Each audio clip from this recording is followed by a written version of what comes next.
Everybody asking how we doing, say we good. Don't need no one to tell me how to live just like they would. It ain't their business, but they in it, I don't know why. Revolved around my life after I found another.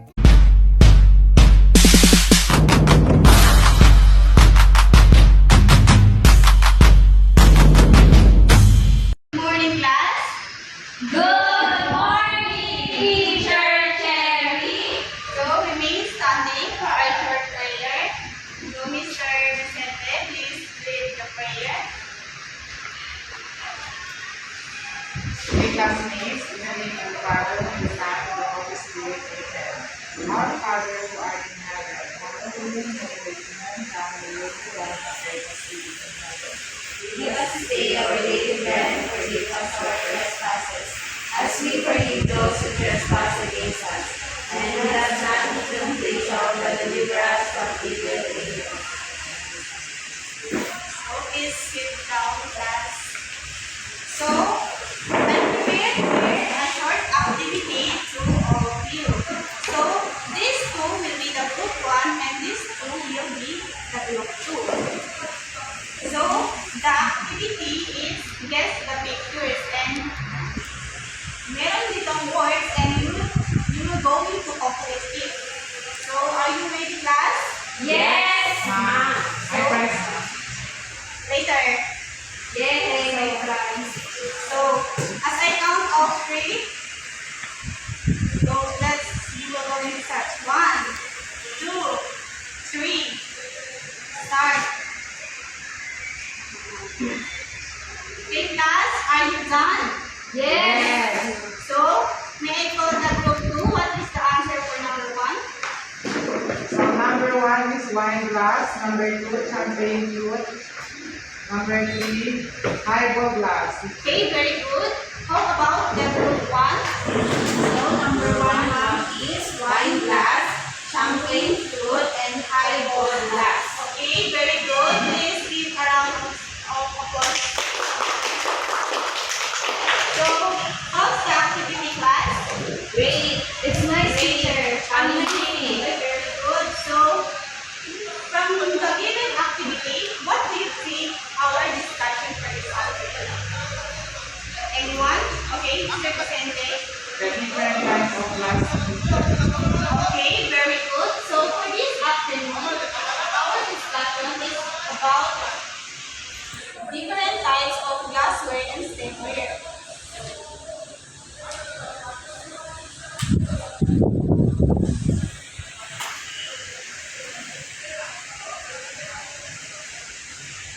So, who can read for the wine glass? Anyone? Okay, Miss Facto.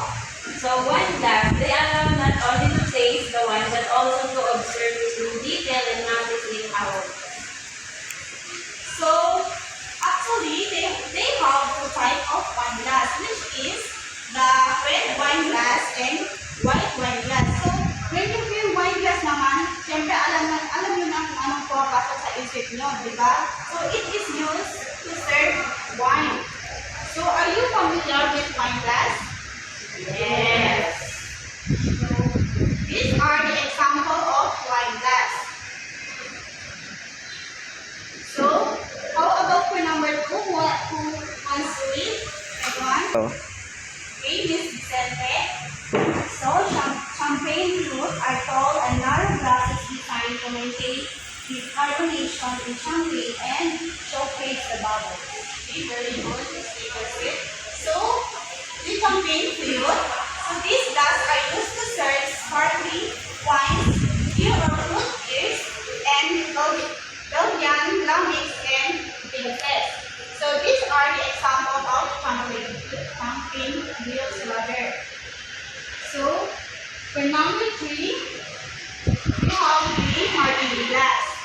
So, a glass has a distinct shaped bowl with a long stem ideal for serving martinis and other cocktails. So, this martini glass, it is perfect to serve cocktails or frozen margaritas. So, this is the example of martini glass. So, are you familiar to this glass? Yes. So, as you see,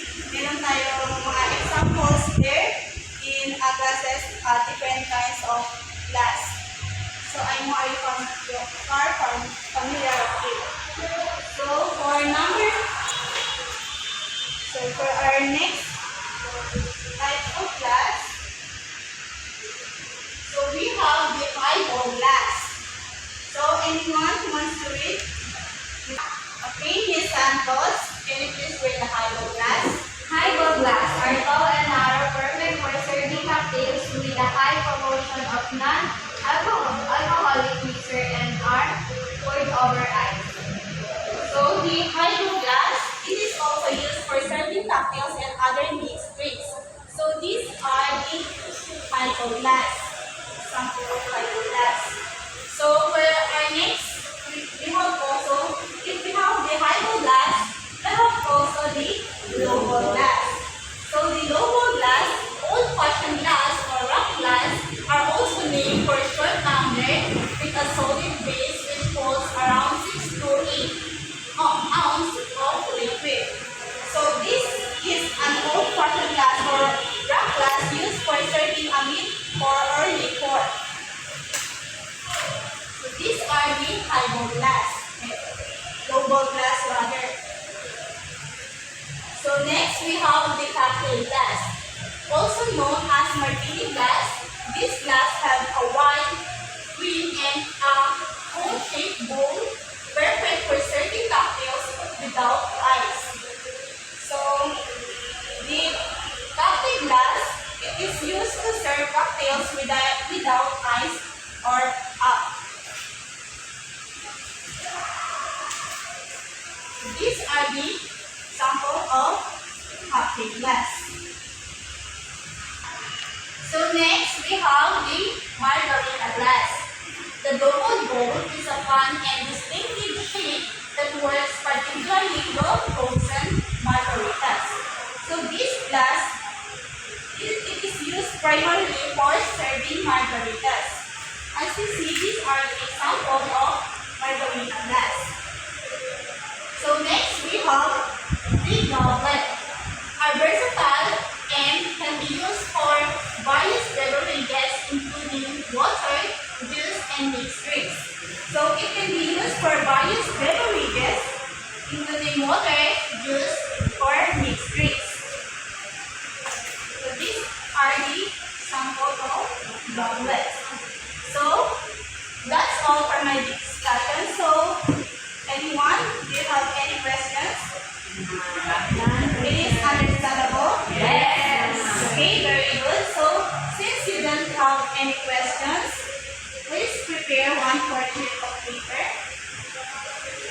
Okay, number 1 are tall and narrow glasses designed to maintain the carbonation in blank and showcase the bubbles. A. Wine glass. B. Margarita glass. C. Champagne clear. So, are you all done, class? So, please pass your papers in the center aisle.